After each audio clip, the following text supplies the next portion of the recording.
Why do I have such good characters on Zenless Zone Zero, but it feels as if they perform terribly, and I am definitely not dealing enough damage to the enemies whenever I play. Power creep must be real. No, it's not, or is it? My name is wtfmikxy, and today I'll be going over some tips on how to improve your overall damage in Zenless Zone Zero, so that way you can start feeling like you're hitting like a truck and not marshmallows. Wengens or W engines depending on how you want to name it. When I do say this, well yes, if we are going to go pull for a limited banner agent, and the agent of course has a W engine that comes with them, yes, that is going to be their best option when it comes to which option is going to be the best to make them the strongest. However, you should always keep in mind when playing a gacha game, is the W engine really worth my investment? I can either get a better unit or pull to maximize this agent out and complete the set. I do not know about you guys, and when it comes to maximizing all the agents, I really have a thing for getting their weapons or light cones from Honkai Star Rail, depending on if you play that game or not. I just love being able to have both things when it comes to pulling on the limited banner, the weapon and the character. Even in Wuthering Waves, I love getting the character's weapons as well. However, since I am playing Zenless Zone Zero free to play, in my opinion, skipping W engines is usually good about 75% of the time. Now hear me out, because I know some or maybe a lot of you may disagree, but there are a couple of things you could do to maximize characters out without their limited time W engines so you could deal more damage. First off, you can stack duplicates of A rank W engines that work well with the agent. For example, if you take my Qingyi here, I'm using the stem oven W engine because I have an extra copy or duplicate of the W engine, increasing its value for Qingyi. Instead of summoning for Qingyi's limited banner W engine, this is the replacement part that I use, and this is because I fully believe that getting more units to maximize teams for endgame content game modes like Shiyu Defense and Hollow Zero is way more important than getting that W engine for that limited banner character. This is also because there is realistically no in-game cosmetic or eye-awing feature to show a cool W engine while you are in the midst of combat, which is like Honkai Star Rail, not so much Genshin Impact and Wuthering Waves, because in those games you could very well see the cosmetics that you get, and you are rewarded with the cosmetics when you equip them with the characters. Cosmetics for me personally is what bothers me, so as long as I do not see it, for me, it won't bother me. This was until recently I was informed that you actually get a glow on your character or agent when you have the W engine with the limited banner character. So for me, this isn't really game changing enough for me to purposefully go for the limited banner agent's W engine, but the hair glow is a pretty cool cosmetic, I would say, but this is just my personal opinion. Now another good replacement you could do is using the standard banner S rank W engines, which you can obtain from the standard banner, which is what I do for my hard carry JU1. That is when it really clicked for me that I did not need to pull for W engines. My JUN does really good in my first team with the standard banner W engine called the Brimstone. Using this example, the Brimstone will increase my JUN's attack by 3.5% each time she uses a basic attack,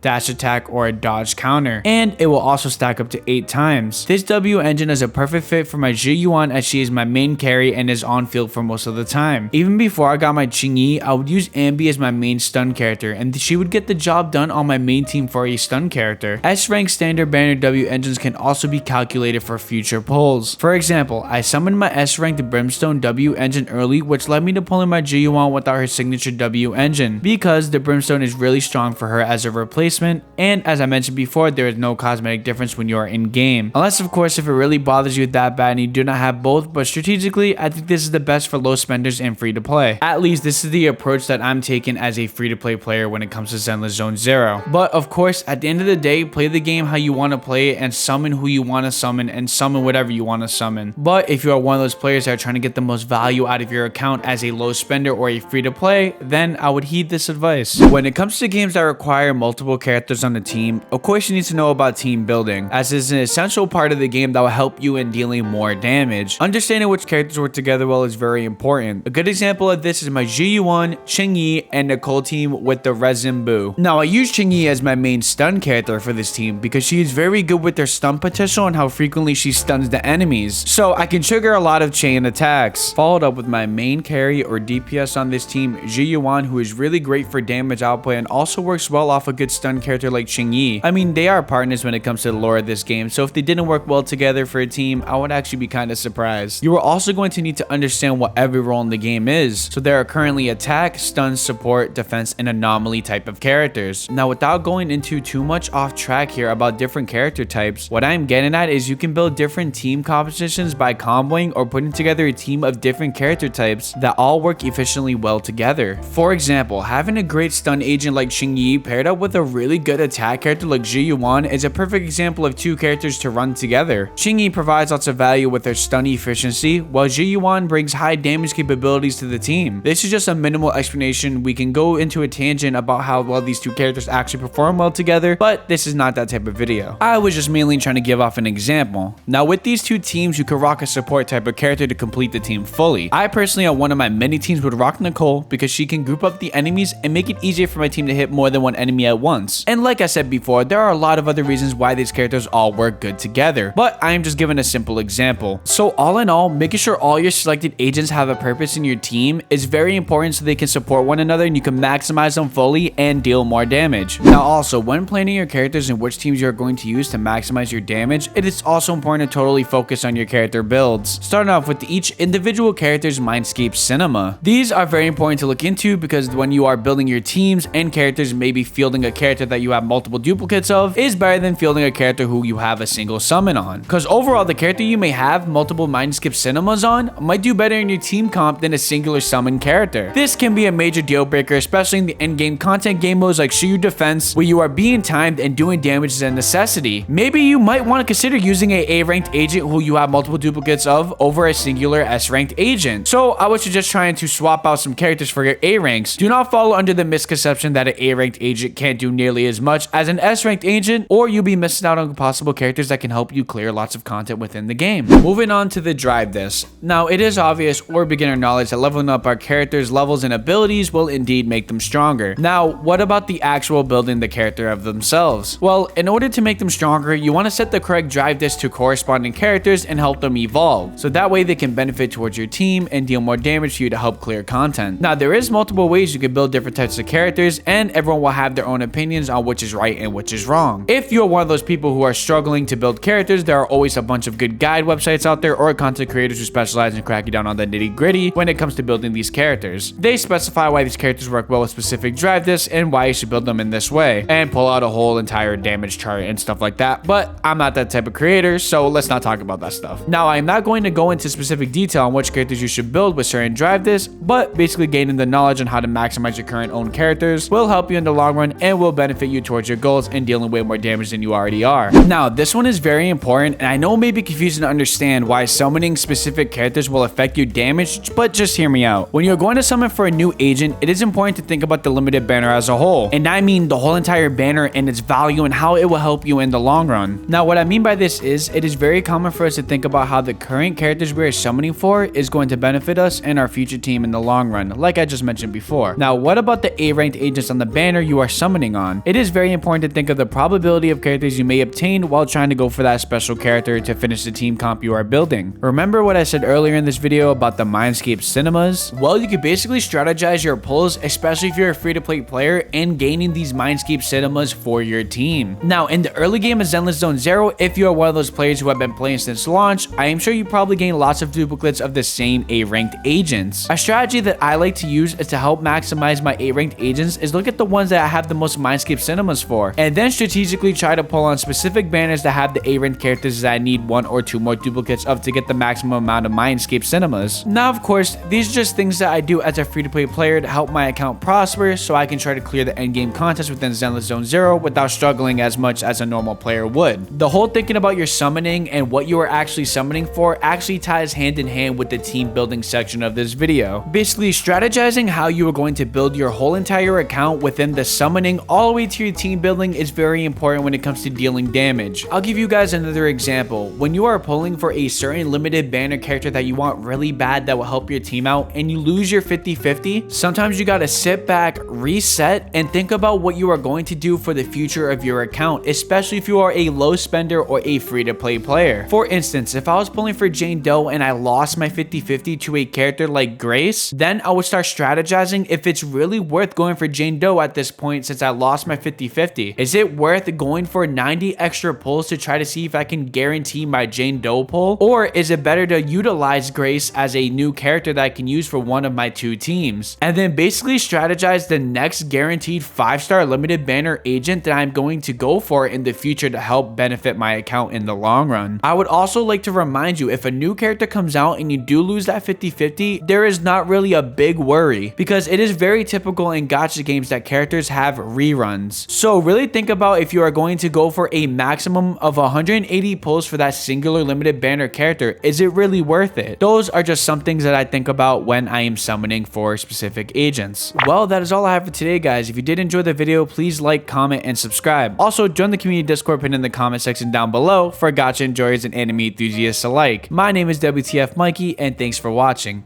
Peace!